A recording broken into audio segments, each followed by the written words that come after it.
Di awal tahun 2024 mulai memasuki musim buah duku, membuat pedagang buah duku mulai bermunculan.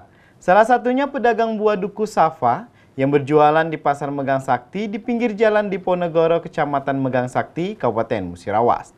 Harga buah duku yang dijual Rp15.000 per kilogramnya. Buah duku adalah buah yang tidak asing lagi di Indonesia. Buah duku memiliki daging yang tebal dan rasa yang lebih manis, serta memiliki manfaat yang baik untuk kesehatan tubuh. Buah ini banyak dijajakan oleh penjual buah, seperti penjual buah Safa. Ia berjualan di pinggir jalan di Ponorogo, Kecamatan Megang Sakti, Kabupaten Musirawas, Sumatera Selatan. Buah duku yang dijualnya dari kota Palembang.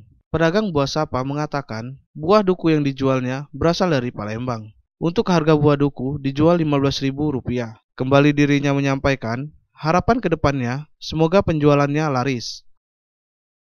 Ini jualan apa nih, Bu? Ini duku ya, buah-buahan. Oke. Untuk duku ini dari mana, Bu?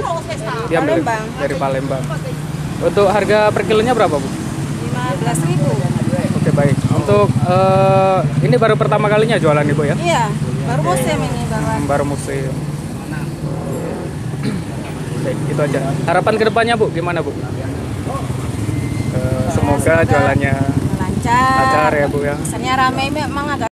M. Dhani Rahmadi, Silampari TV melaporkan.